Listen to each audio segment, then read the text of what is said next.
This is problem 12 of the QHack 2023 Quantum Coding Challenges, and is entitled The Lazy Colleague.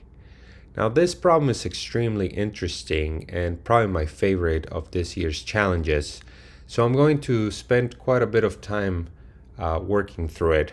So I've decided to split it into two separate videos, where in the first one, we're going to solve it using just regular Grover's algorithm, which actually doesn't meet the requirements of the problem itself, and we'll see why that is. And then in the second part of the video, we're actually going to modify Grover's algorithm to make it work and use what is known as amplitude amplification to get the correct result. I also want to mention that I'll be using Qiskit in part of this video just because it makes it easier to visualize some of the circuits, but the final result will code it in PennyLane. So let's go ahead and get started. This is problem 12 of the QHack 2023 Quantum Coding Challenges, and this one is entitled The Lazy Colleague. And what we're being told is that there's a company with 4 employees, and each employee is denoted here as each of these qubits in a quantum circuit. And what we're being told is that this employee performs some work to obtain a result. Now, the issue is that one of these 4 employees is a lazy employee or a lazy colleague. So basically, one of the 4 is not doing their work. And the way this problem is encoded is in the form of a quantum circuit, which I'm here calling it an oracle, in which the employees that are performing the work are part of the control qubits of a multi-control CX gate. So, for example, in this first circuit here, the working employees are employee 2, 3, and 4. So they're connected, as shown here, to the control qubits of a CX gate. And then the lazy employee in this case is employee 1 because their qubit is not connected to this CX gate. Now in this problem, we're going to be given a random one of these 4 possible options. So in the first one, employee 1 is the lazy employee. In the second one, employee 2 is the lazy employee because their qubit is not connected to the circuit. Next, employee 3 will be the lazy employee, and then employee 4 will be the lazy employee. So what we need to figure out is, given this circuit, which of the qubits is not connected to the CX gate. So the question is, what type of algorithm can we implement to figure this out?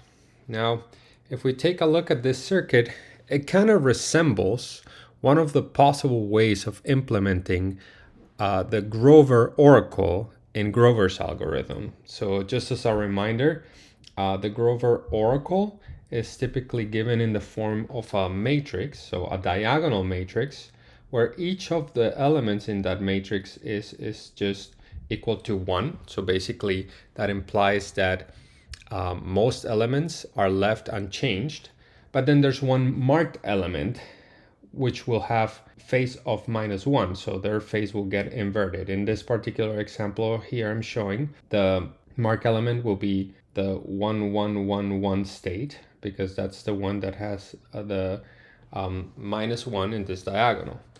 And one of the ways to implement this matrix is by using the following circuit. So we have some multi-control CX gates shown here, and then we have at the bottom what we call an ancillary qubit that prepares the minus state, and then by applying that minus state to this multi-control CX gate, it performs phase kickback. So basically it inverts the phase of whichever element is activating that CX gate. So in this particular case, the state that activates the CX gate is the one where this qubit 4 is equal to 1, this qubit 3 is equal to 1, qubit 2 1, and qubit 1 1. So this is equivalent to having, just on those first 4 qubits, a control Z gate, which gets activated only for the 1 1 1 1 state shown here. Now, if we wanted to mark a different element using this type of oracle, what we would do is then change the control so that, for example, in this case, in qubit 3, that activates this gate not when that qubit is equal to 1, but when it's equal to 0. So for this particular example, the state that would activate or flip the phase would be state 1001, right? So that's equivalent to having a control Z gate on those 4 qubits of this form right here. And then that will give us a unitary matrix with a diagonal where all elements are 1 except for the marked state 1001, right? So if we look at this circuit, we can see some resemblance with the way this problem is encoded. The difference is that for the Grover oracle, all qubits are connected. And then in this case, what we need to figure out is which qubit is not connected. So the question is, how does that change the Grover oracle? Now, the second problem is that even if we manage to change this circuit to perform the same task or the same phase flip inversion as the Grover oracle, in this problem, we are given some restrictions. And the problem is that we're told that we can only use a single shot and a single application of the oracle to find who the lazy employee is. And if you're familiar with Grover's algorithm, the problem is that for the number of qubits we have, which is 4, that gives us a total of 2 to the 4 possible states, so 16 states, and only one marked element. So that means that we will need to apply the oracle more than once. So the conventional Grover algorithm will not work in this case. However, I do want to first go ahead and solve this problem using just regular Grover, because I think that part of trying to make these oracles match what we will need for Grover is very interesting. And then we will describe what changes do we need to make to the traditional Grover algorithm to solve this problem in just one application of the oracle and using just one single shot. So first, let's go ahead and take a look and see how this 4 different circuits will look like if we try to just make them into a Grover oracle, if we just use that last qubit, the qubit for result here, as our ancillary qubit to perform phase kickback. So the first thing we're going to do is create this oracle function that is going to generate one of these 4 possible circuits where we have 4 control qubits, and one of them is not connected to the multi-control CX gate, and then a 5th qubit for the target of that gate. So the first thing I'm going to do is create a list, which I'm going to call control list, that is going to have all of the control qubits. And then from that list, I'm going to remove the qubit that I don't want connected, which I'm passing to this function. I call it ignore qubit.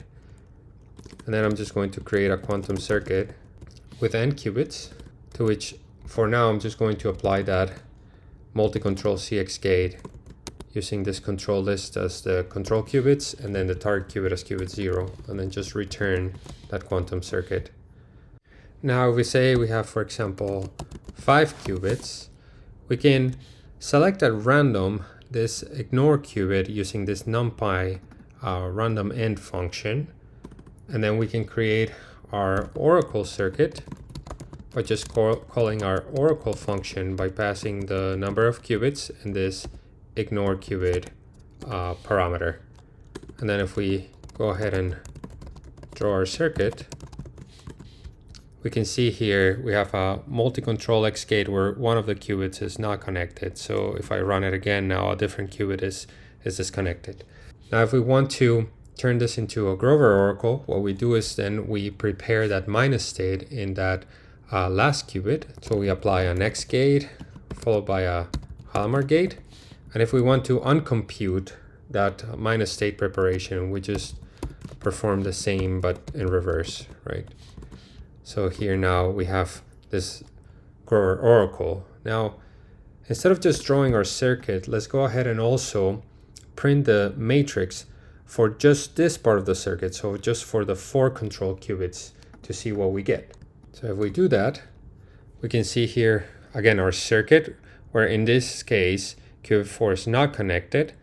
And if we look at the matrix, we actually can see that there are 2 marked elements. So if we had the conventional Grover oracle and we assumed that this 4th qubit had a control but with activation of 0, the marked element should be the 0, 1, 1, 1 state, right? So that's in binary, 0, 1, 1, 1 is 7 in decimal, right? So if we go here and we look at our 7th element in this matrix, we see that that one is marked, but also the 1, 1, 1, 1, 1 state is marked. So the all 1 state is also marked.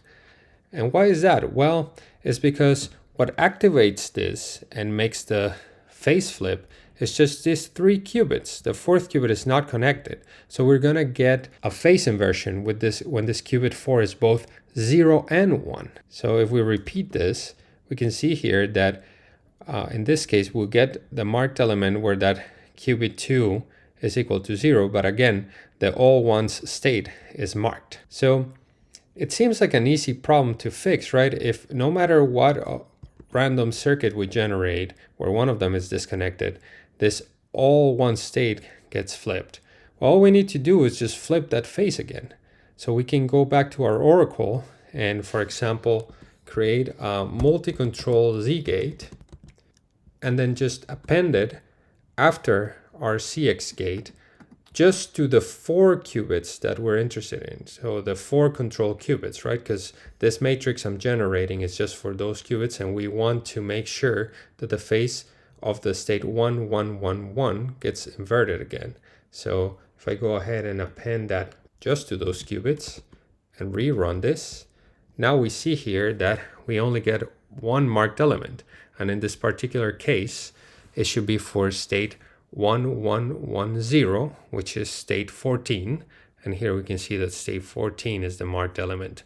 If we run that again, now in this case, it should be state 0111, which is 7 in decimal. And here we see the 7th element is the marked element. So now we've managed to convert the circuits that were given into a Grover oracle that we can pass through Grover's algorithm to extract the marked element. So the marked element would have a 0 only in the position where the qubit that we're interested in is disconnected. So we will be able to identify which is the lazy employee, but by looking at which is the qubit that is marked with a 0.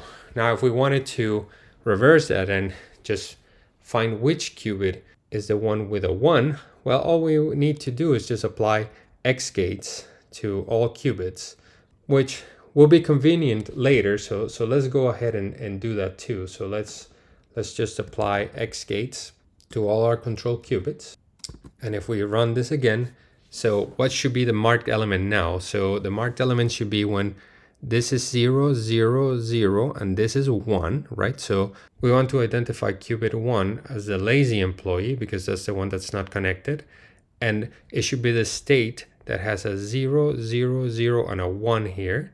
And that's state 1, right? And if we go here, we can see state 1 is marked here. If we run it again, in this case, it will be state 0, 1, 0, 0, which is state 4. If we go here, 0, 1, 2, 3, 4, and that's the marked element. So with this oracle implementation, now we can go ahead and just put this through Grover's algorithm to extract that marked element, which will have a 1 in the qubit where that lazy employee is located. So just as a reminder, the way Grover's algorithm works is we initialize all states in 0 except the one that we've been describing as the ancillary qubit for phase QHack. So that one, as we mentioned, we initialize it in the minus state. And then we apply a Hadamard gate to put all states in equal superposition and then apply them to the oracle we've been describing so far. And then apply what's known as the diffuser. And if you don't remember how the diffuser works, don't worry. We'll go into detail on how to implement that because we're going to need a very good understanding of this block in order to solve the problem using only one application of the oracle and one shot to identify the element we want. And we repeat this 2 blocks a number of times given by this approximate equation here, which is proportional to the total number of states in the system. So the equal superposition of basis states and the number of marked elements here, m. But in this case, we only have one marked element. Now, this Oracle UF is sometimes expressed in this form, identity matrix minus 2 times the outer product of the mark element. But if you look at it, the end result is just the same matrix we've been describing, so a diagonal matrix where the location corresponding to the mark element will apply a phase flip of -1. And then the diffuser is expressed in this form, 2 times the outer product of the S state. So the S state is just the equal superposition state of all basis states in the qubits minus the identity. And again, we'll go into detail on how this is implemented. But for now, let's go ahead and just implement all of these blocks and run Grover's algorithm using this oracle we just derived to see what we get. So going back here, I'm not going to describe step by step how each of the blocks is implemented because we'll do that later. So I'm just going to copy and paste the code I need. So I'm going to redefine the oracle here because I'm going to leave out the preparation of the minus state and the uncomputing, so we can reuse that for several applications of the oracle. Then I'm going to define the diffuser, and I'm just going to go ahead and draw that here for, let's say, 4 qubits with this corresponding matrix. So this is the way the circuit will look like. And again, we'll go into detail on how this is implemented, and this is the matrix we get. And then the following code, all it does is it specifies the number of qubits we're going to use, calculate the number of rounds or the number of times we need to apply the oracle and diffuser, and then it tells us which is the qubit that is going to be ignored and shows us what is the expected result. So in this case, since we are using 4 qubits as a control and 1 as a target, so our number of qubits of interest, where our search space is only 4 qubits, that will require a total of 3 rounds of applications. Now the exact number is 2.6, but we need to round that to an integer. So we're going to apply the oracle and the diffuser 3 times. And in this case, the disconnected qubit is qubit 2, and that was just picked at random.